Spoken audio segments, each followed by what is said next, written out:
jumping right back into the last segment of the show to just wrap up here in one of the most, I think, intriguing stories and surprising things that happened in free agency.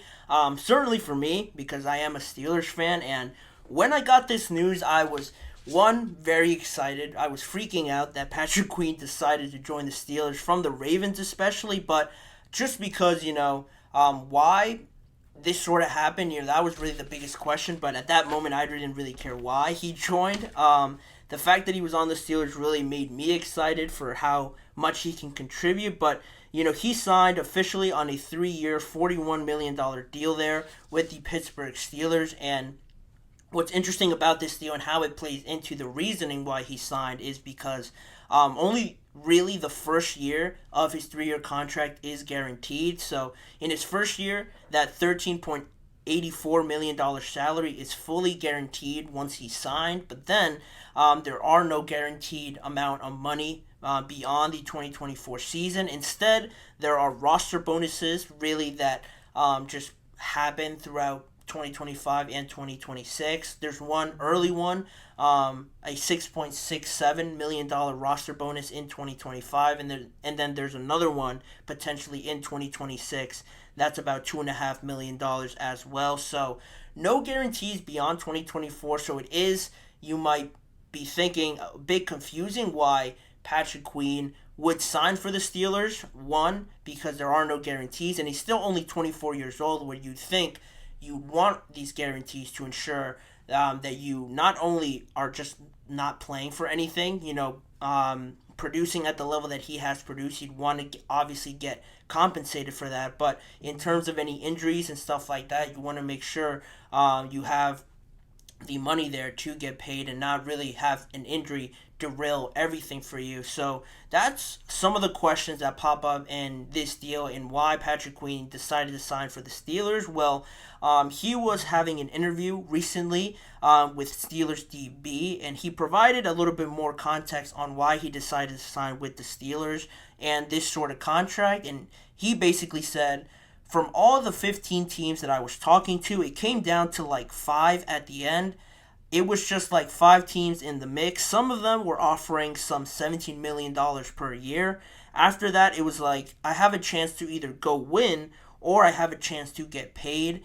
Then he goes on to say a few more things before rounding it off and saying, I'm really just trying to win right now and get that out of the way and then get paid later.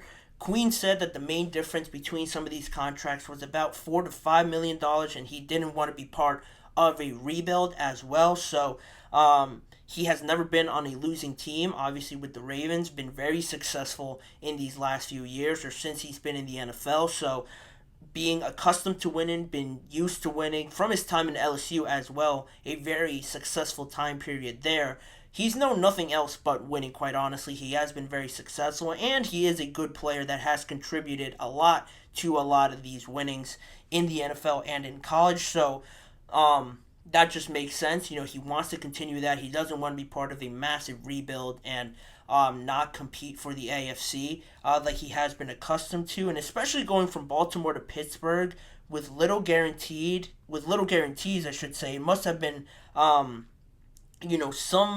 I would be inclined to think that there are some extracurricular feelings there, since some of the reports say that Baltimore didn't even try to re-sign Patrick Williams.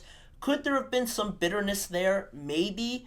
I don't want to say there, but wink wink, your team that you've been so successful with doesn't try to re-sign you in free agency, almost not making you a priority at that point. I know they had paid Roquan Smith, so do you want to allocate so much money to 2 of those guys if you could potentially get a younger, cheaper option there? That's a valid reason, but, could there be some bitterness there from Patrick Queen? And, I just can't get over the rivalry you had. You played against the Steelers all this time in the NFL to just hit free agency. And it's not like he got no money. He got almost $14 million as a guaranteed salary in his first year. So that's a good amount of money. But again, the rivalry, the feelings you have towards that rival for so many years in Baltimore, to sign with them so willingly, I don't know. I think there's some feelings there because Baltimore didn't re-sign him.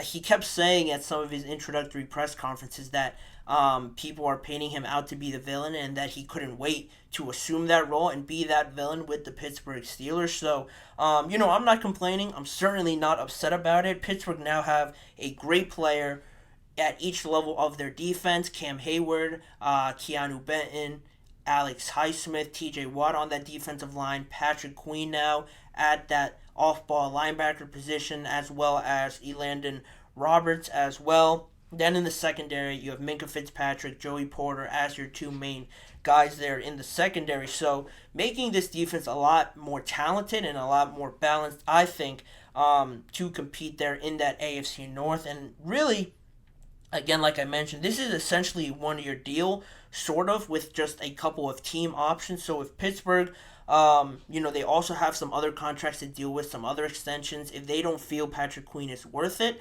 they do have that option. So this is very beneficial for the Steelers, but it's hard to believe that this won't be going the full 3 years, because it really makes no sense to sign here if you're Patrick Queen if you don't have those guarantees. Honestly, if you're Patrick Queen just heading into the prime of your career, why would you sign this deal if you have any inclination that it's not going to go past the first year? It's very beneficial for the Steelers for having these team options, but if I'm Patrick Queen, I have to be sure that this deal is going to be going the full 3 years if I'm going to sign with the Steelers. I think the way it's structured, it might not say that, but I would have to assume behind the scenes that they have that mutual agreement. And it's not like I don't think Patrick Queen won't perform. I think he's going to exceed any expectations and be great for the Steelers, but it is just a bit weird why there's only guarantees in that first year. And also, it's ideal, again, for Pittsburgh, too, because it doesn't bind them to him for the full 3 years. If the production isn't there and at any point throughout these 3 years they decide that they could move on, they still have that option. So really, I think it's great, mainly for the Steelers, but also for Patrick Queen to still be in a competitive spot, to join the Steelers and that talented defense. I think both of them will benefit. It's a good opportunity really here to just close it out for Patrick Queen also. It's not mentioned a lot, but with him joining the Steelers, before it was always, you might only be good because of Roquan. How good is Patrick Queen if Roquan wasn't next to him? Now he has a great opportunity to not only command his own defense and be the guy for the Pittsburgh Steelers, but you get to play against Roquan Smith, not directly, but sort of just have him watch you on the field and you watch him when you're off of the field, competing against him twice a year and sort of proving those people wrong in those games, I think, again, goes a long way in showing, everybody why Patrick Queen signed for the Steelers, took this contract, and to really prove that he is the guy. I'm excited to see it. I think it's a good match, and I'm really looking forward to this Steelers season. But that'll do it for me on today's episode of the GSMC Chip Shot Football Podcast. I want to thank you guys for joining me and remind you guys to follow us on all of our social media platforms like Facebook, Instagram, X, and TikTok for more of the network's content outside of sports as well.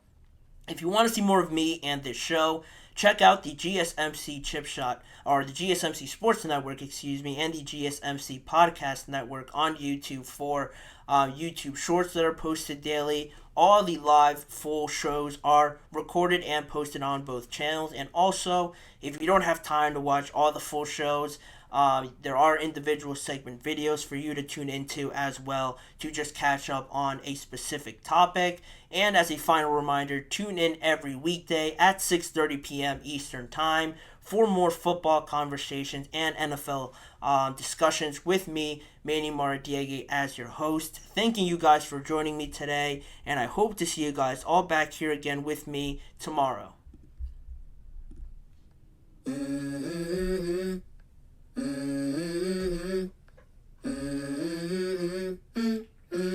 Let's go.